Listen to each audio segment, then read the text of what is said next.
Ele rapidamente a neutraliza usando o spray de pimenta. Como um bom cachorro, começa a jogar sal nela, enquanto grita para os demais saírem da sala. Caso contrário, ele ameaça acabar com sua companheira. De repente, dois pequenos saem da sala gritando para soltar sua chefe e afirmando que não tem medo dele, prometendo derrotá-lo por tê-la machucado. Obviamente, o resultado é um desastre total. Liam comenta que, se ninguém educá-los, eles se tornarão criminosos quando crescerem. Kana, como pode, se levanta e grita para que ele não faça mal às crianças, dizendo que, se for atacar alguém, que venha direto a ela. Tito Liam concorda. Sem demora, joga os pequenos em cima dela. 3 minutos depois, vemos que ele amarrou os 3 e comenta que parece que muitas pessoas já caíram na armadilha dela. Kana, confiante, diz que nunca havia falhado antes, mas, curiosa, pergunta como ele percebeu o truque. Liam responde que apenas todos cairiam em uma armadilha tão óbvia. Ele explica que, desde que chegou, notou vários pacotes e latas vazias no chão, mesmo com ela alegando que não comia 5 dias. Além disso, havia uma mancha de sangue fresco, mas ela não apresentava nenhuma ferida. Era óbvio que haviam atacado outras pessoas. Um menino, chamado Kang, grita que aquelas pessoas mereceram isso por tentarem se aproveitar da chefe. Por outro lado, a menina, chamada Yuna, menciona que eles nunca machucam pessoas boas, apenas as más, como Liam. Isso faz o protagonista se sentir mal, porque ele não se considera uma má pessoa. Kanan comenta que, no Apocalipse, é difícil culpar alguém por tentar sobreviver. Tito Liam concorda, mas diz que, agora que eles estão em suas mãos, ele também não pode ser culpado pelo que fará com eles. Ele ameaça, dizendo que fazia tempo que não comia carne fresca. Os 2 pequenos começam a chorar, acreditando que seriam devorados. Obviamente, era mentira. Liam só queria assustá-los.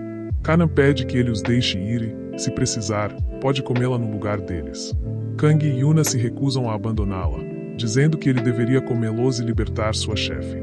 Ao testemunhar tamanha lealdade, Tito Liam começa a se sentir um pouco mal. De repente, Yuna começa a tossir. Kanan implora para que Liam a solte, explicando que ela está ferida e que as cordas estão dificultando sua respiração. Liam grita perguntando se ela acha que ele é estúpido, suspeitando que, assim que a libertar, ela tentará atacá-lo. Ele fica impressionado com o talento de atriz da menina. Mesmo assim, os pequenos garantem que não estão mentindo e pedem que ele a liberte. Rapidamente, o Yuna pode morrer, ainda desconfiado. Tito Liam pede a Jin que avalie a menina. Jin concorda e, após terminar, informa que a criança tem uma inflamação severa e já está infectada. Se não for tratado imediatamente, ela terá, no máximo, 3 dias de vida. Subitamente, Yuna começa a cuspir sangue. Rapidamente, Liam os liberta e observa enquanto a menina desmaia. Algum tempo depois, vemos que trocaram os curativos dela. Tito Liam estava furioso porque alguém havia atirado nela e se perguntava que tipo de monstro machucaria uma criança. Kanan explica que foi a Legião do Trovão e começa a contar o que aconteceu. Ela relata que, ao perceber que algo estranho estava acontecendo lá fora, fechou sua cafeteria. Imediatamente, mesmo com clientes ainda dentro. Horas depois, souberam do surto de zumbis, enquanto o governo pedia que ninguém saísse de casa. A princípio, eles obedeceram, e tudo parecia estar bem. Mas assim que a comida começou a escassear, a verdadeira natureza humana se revelou, onde um homem roubou a comida da pequena Yuna com a desculpa de que, por ser pequena, deveriam dar pouco a ela, e disse à sua mãe chamada Yura que não se importava se ela concordava ou não. Ao ver isso, mordeu o sujeito para que ele devolvesse a comida à sua irmãzinha. Obviamente, não adiantou nada e apenas enfureceu o homem, que ia dar uma lição nela. Porém, Yura, ao perceber isso, o derruba no chão com um chute e carrega Kanan em seus braços, gritando a todos que há comida suficiente e questionando por que deveriam tirar isso dos outros. O sujeito irado grita que um simples pedaço de pão não é comida. A Gofu menciona que não lhe interessa se ele fica com fome e que, pelo que ela sabe, não deve nada a ele. E, se ele não gosta, que saia e procure comida por conta própria, mas, sendo medroso, teme sair e lutar contra os zumbis. Isso, obviamente, irrita o sujeito. De repente, Uma idosa e um casal pedem que ela lhes dê mais comida e prometem pagar o dobro quando tudo acabar. Ela menciona que aquilo é uma cafeteria e não um restaurante, então não tem nada guardado. Uma garota grita que ela está mentindo e exige que abra aquela sala para ver o que há ali. Mas eles não acreditam e exigem que ela abra a porta porque viram que ela sempre a mantém trancada. Yura pede a todos que se acalmem porque a chefe foi muito amável com eles, mas isso não importa para eles, que a seguram com força. Enquanto isso, o sujeito, como pode, força a abertura da porta e, assim que finalmente consegue, dá de cara com um monte de vestidos. De repente, um carro destrói a loja e dele descem vários homens que se apresentam como a Legião do Trovão e gritam a todos que, se não entregarem a comida imediatamente, vão eliminá-los. O rato lhes diz que é aquela mulher quem sabe onde está os mantimentos. Eles, ao verem que havia muitas garotas bonitas, planejam levá-las. Kian e Yura correm com as crianças. Por outro lado, vemos que o namorado da mulher as entregou para que o deixasse vivo. Vemos que um dos homens consegue alcançar K, mas ela o afasta rapidamente com sua adaga. O homem irado, ao sacar uma pistola, estava prestes a matá-la, mas, sem hesitar, dispara. A pequena Yuna, ao ver sua irmã mais velha em perigo, se coloca no meio e recebe o disparo. Todos, ao verem isso, ficam em choque. Por outro lado, o chefe dos ratos repreende seu subordinado porque o barulho atrairá os zumbis, enquanto ordena que eliminem todos e levem os suprimentos. Pouco a pouco, eles começam a eliminar os últimos restantes, sendo a waifu e as crianças. E, quando estavam prestes a matá-los, Yura se lança contra o homem, impedindo de disparar. Ela pede a quem que, por favor, cuide de seus filhos. A Gufu assente, a segura com força e escapa pela janela. Yura sabia que eles a seguiriam, então pega uma granada do tipo, segundos depois, explode todo o lugar. Voltando ao presente, quem cai em um mar de lágrimas porque não conseguiu proteger Yuna. Ela, que acabará de despertar, pede à chefe que não chore e diz que, se morrer, poderá se reunir com sua mãe. Eles pedem que ela não diga isso. Kim, que viu a cena, comenta que isso é muito triste. Lian grita para ele calar a boca, dizendo que, há pouco, quase foi morto. Ainda assim, ele não era um monstro. Se pudesse ajudar uma criança, ajudaria. Curioso, ele pergunta a Jin se há algum medicamento que possa salvá-la. Ele responde que sim, mas será necessário subir de nível no posto de rua. Mas há outra opção, e é que a segunda função do posto de comida é que os pratos preparados pelo dono podem ter efeitos terapêuticos.